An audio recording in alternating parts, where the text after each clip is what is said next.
Hey, I'm Abby and welcome back to the Life Work Balance YouTube channel.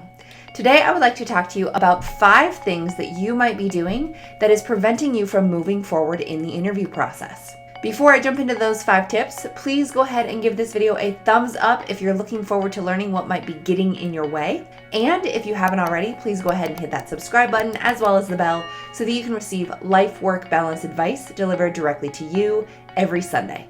One more thing before I jump into this video, I wanted to let you know that I've almost hit 1,000 subscribers. So as a result, I've decided to start a Twitch channel.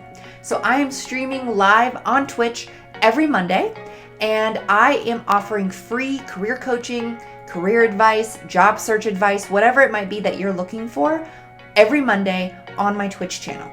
So if you have a Twitch account, or if you don't and you want to open one, please go ahead and follow the link below to my Twitch channel. Go ahead and follow me on Twitch. That way you'll get any notifications when I start my live streams, and you can jump on and ask me any career questions or resume or job search questions that you might have. There are 5 potential things that could be getting in your way when it comes to the interview process. So these are not 5 things that are preventing you from getting interviews. These are 5 things that are preventing you from moving forward in the interview process.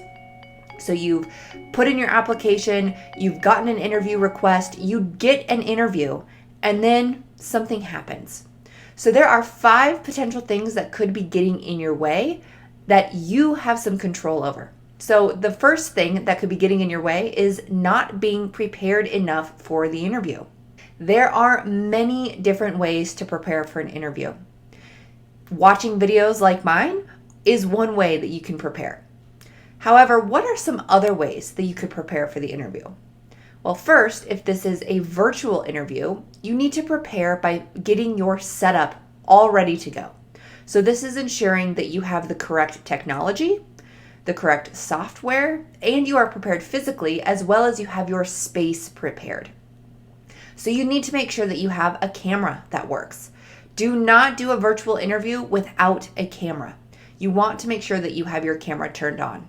The only time that you would not want to use a camera is if the interviewers specifically tell you that the camera will not be needed or will not be necessary.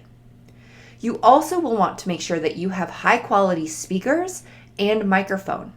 Now, this doesn't mean that you have to go buy a $500 or $1,000 speaker system and microphone. However, it does mean that you want to make sure that your speakers are quality enough that you can hear adequately what is coming from the interviewers when they're asking you questions. And you want to ensure that your microphone is quality enough that they will be able to understand you.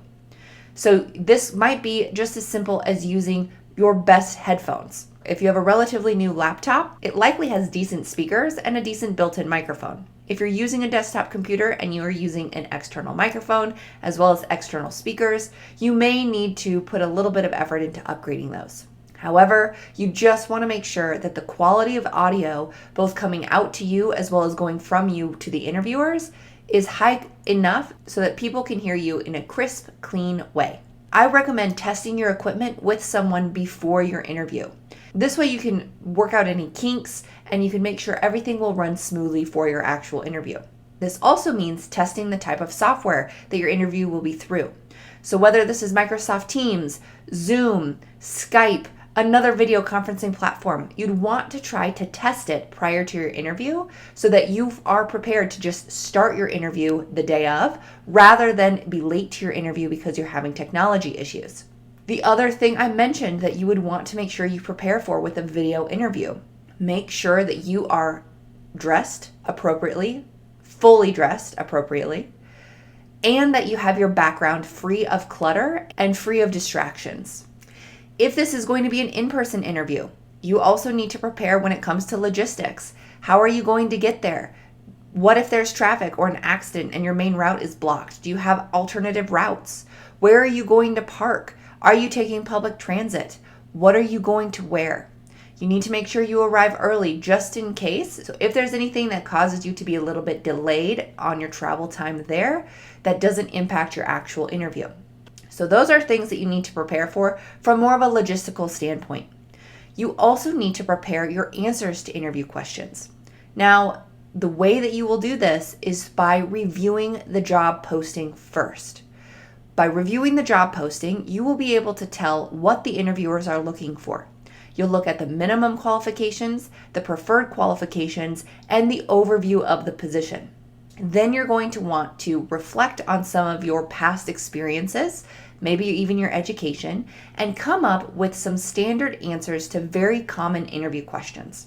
Very common types of interview questions include, tell me about yourself. Almost every interview will start off with that question or a variation of that question. Then the interviewers will likely ask you several behavior-based interview questions. So these are questions that will require you to use the CAR or the STAR method. If you don't know this method or you'd like a refresher on it, please go ahead and check out my video on the formulas that you could use to build your answers to these types of questions. And then they may ask you some very technical questions to the position specifically. So it's your responsibility to do some research about the actual position so that you can prepare yourself for the types of questions they might ask. It's possible the interviewers might throw a question out at you that blindsides you or feels like it's come from left field. The point of those questions is usually to see how you think on your feet or think under pressure.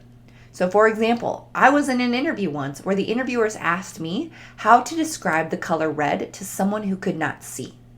It had absolutely nothing to do with the position that I was applying to, but it was good for the interviewers to see my problem solving, my critical thinking, and how I was thinking on my feet and in the moment, especially under pressure. So weird questions like that might be thrown at you. So while you can't necessarily prepare for those random questions that don't actually really relate to the position, you can prepare for the behavior-based questions and the technical questions. If you're wondering about the different types of questions that you might be asked and it's hard for you to come up with a list of those questions, I've actually got a free resource for you available on my website. I have 52 behavior-based interview questions that you can download for free from my website. So I've linked to that in the description box below. So if you're interested, please go ahead and check that out. Once you've got your questions and you've thought about your answers, I highly recommend that you find someone to do a mock interview with. I do not recommend sitting in your room, looking at yourself in the mirror, and responding to these interview questions by yourself. That is not a way for you to actually get feedback on how you sound, what you look like, and the actual content of your answers. So I highly recommend that you do one of two things. You either do a mock interview with a friend or family member who you trust, who will give you valid feedback. This means that you give them a copy of interview questions that you've prepared some answers for. Then you have a relatively formal mock interview where they ask you questions and you respond. Try not to get goofy during this mock interview. It may be a little bit difficult, especially if you're comfortable with the person who's doing this mock interview with you, but you want to take it as seriously as possible and try to have it be as realistic as an interview as you can. After that interview, ask them for feedback. Ask them for feedback on your tone, on your body language, and even the content of your responses. They may have some really good insight for you.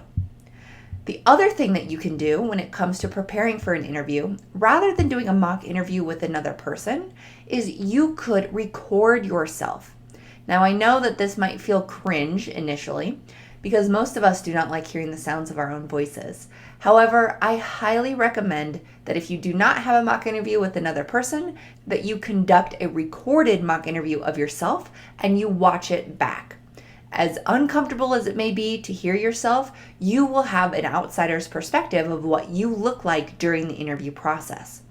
So take note of your tone of voice. Take note of how often you use filler words like Take note of your body language. Do you have any weird twitches going on? Were you twisting your pencil? Were you pulling your hair, twirling your hair? Were you messing with your microphone cord?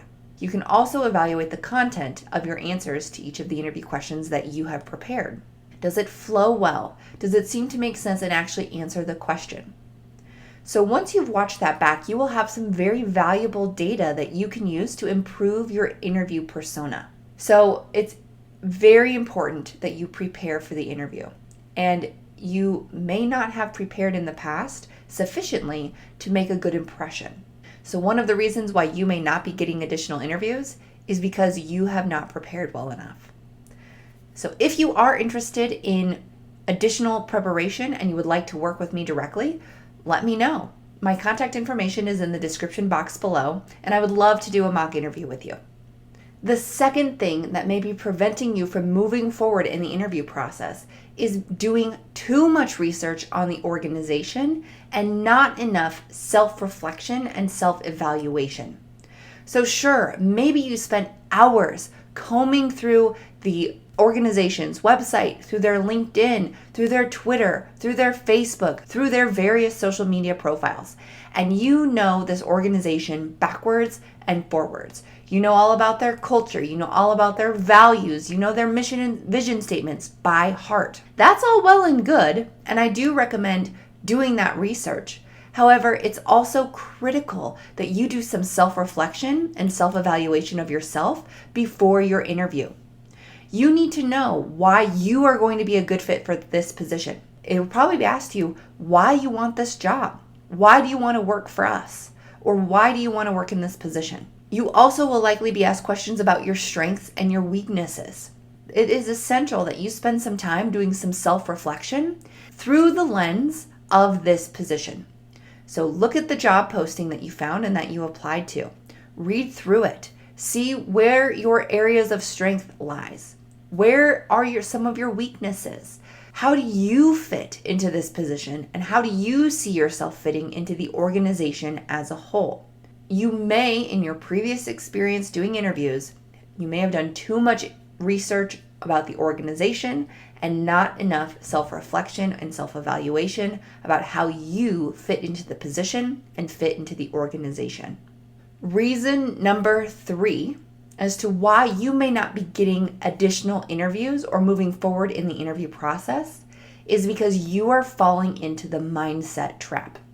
The mindset trap is the trap of feeling like you have no control, like you're at the mercy of the interviewers or the employer or the organization, or that it feels like it's unfair that you have to be looking for these jobs. This type of mindset causes it to feel like things are happening to you rather than choosing your fate and your destiny. Ultimately, when it comes to an interview, yes, you may be desperate to find a job. The organization is also probably desperate to find someone to fit into their position.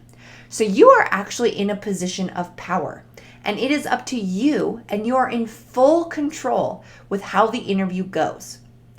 Who's doing the majority of the talking during the interview? You are, as the person who's being interviewed. The interviewers have a few questions that they're going to be asking you, but the amount of time that they're speaking is minimal. So the power is really in your hands when it comes to getting this job and moving forward in the process. So you need to make sure that you are doing your due diligence to ensure that you are adequately prepared for the interview, that you've done your research, that you look the part, and that you're going to make a good impression. Because ultimately, the power is in your hands to make that good impression, to move forward to the next round, and ultimately to get the job. If you are in this mindset of, oh, woe is me, nobody likes me, I don't have any power, it's not fair, I wish I didn't have to do this, that negativity is going to eat at you, and everyone will be able to sense it. It's not just going to be something that you feel within yourself, it's something the interviewers will be able to sense as well. It gets a little bit deeper too, to this place of not having enough self-confidence or even self-worth. So when it comes to the interview process, while yes, you may feel like you are at a disadvantage because you are one of many people who might be in the interview process, really all of the power is in your hands to make a good impression and to be able to show the interviewers that you are the best fit for this position. So you need to flip that mindset and escape from that mindset trap. And instead of feeling like things are happening to you and like you have no control and like it's not fair, if you believe that you have the power in the situation and you can bring that air of confidence and self-assuredness that you are going to be the best fit for this position, you do adequate preparation and you are ready for this interview, and you remember that the organization needs to find someone to fill this position just as much as you need a job, hopefully that will all pay off and you will move forward in the next round of interviews or even to the hiring phase. Reason number 4, why you may not be moving forward in the interview process, is similar to the third reason I just shared. And it is that you are lacking confidence and you are judging yourself during the interview process. You may be worried about what the interviewers are thinking about you during the interview process. And with that negative self-talk and that level of self-doubt during the interview process, it's no wonder why you're not getting any interviews after that. Like I just mentioned, people can feel when there's negativity or even lack of confidence or self-doubt, and that's usually not very appealing to potential employers. So you need to stop that negative self-talk. You need to stop judging yourself during the interview process, and instead focus on the present. Practice some mindfulness. Instead of engaging in the negative self-talk during the interview, be fully present about what the interviewers are asking you. Come prepared with your answers to specific types of interview questions so that you can tailor to match those very specific questions they're asking you during the interview process. And stop thinking about what they're thinking about you during the interview. That can easily derail a very good interview. And if you mention how nervous you are and you start to believe that nervousness, it can really start to backfire. So stop judging yourself during the actual interview and believe that you are a good fit for this position, and believe that you are not just a good fit, but you are the best fit for the position. And start to build that self-confidence. And if you believe that you are the best fit for this position, you can likely convince the interviewers that you are the best fit for this position. The fifth and final reason why you may not be making it to the next round of interviews or the next stage of the interview process is because you don't understand the reason or the underlying reason as to why the interviewers are asking you the types of questions they're asking you. This goes all the way back to one of those very first tips when it comes to preparation. It is up to you to understand this position as best as you can. With the information that you have, it is up to you to understand what types of roles and responsibilities you'll be taking on. This not only means that you read through the job posting that you applied to, but that you do some extra research into potential certifications, other types of jobs that have similar roles and responsibilities, and you start to build an understanding of this position. Once you understand what the position is, then you need to figure out how you fit into the position. Why are you a good fit for the position? What do you bring to the table? And with that understanding, you will be able to answer almost any interview question they throw at you. However, if you are getting confused by all of the interview questions that are being thrown at you, then you're probably not able to respond in a very strategic way. By not being able to respond in a very strategic way, you will begin stumbling on yourself, you'll likely start using filler words, and your confidence will start to decrease. So it's up to you to do the preparation ahead of time so that you feel adequately prepared to strategically respond to any question they throw at you. Ultimately, your goal with your answer to any interview question they throw at you is to show the interviewers why you are the perfect fit for this position and the perfect fit for their organization. The root of all of these interview questions that they're throwing at you is to help them determine why and how you are going to be the best fit for the position.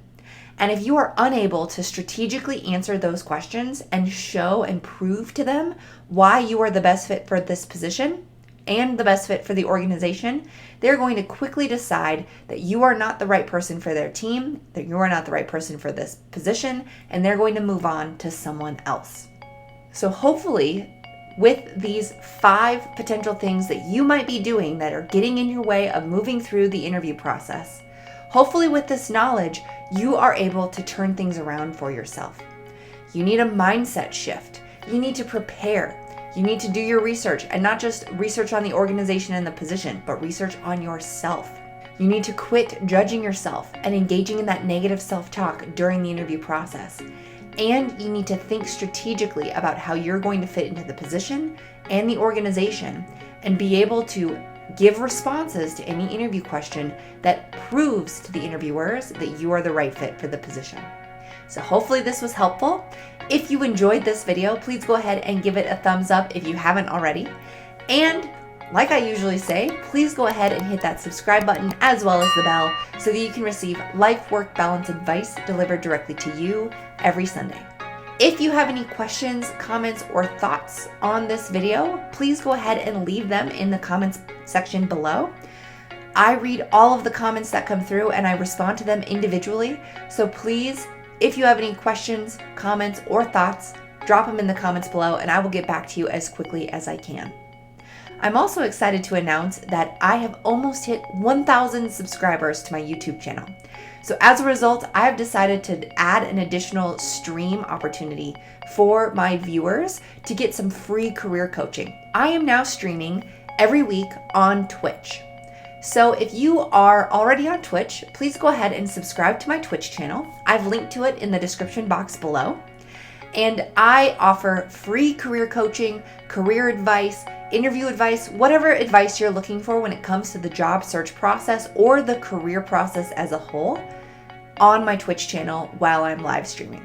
So if you would like to have an opportunity to talk to me one-on-one in a live format, please go ahead and subscribe to my Twitch channel and I'd be happy to engage with you directly that way.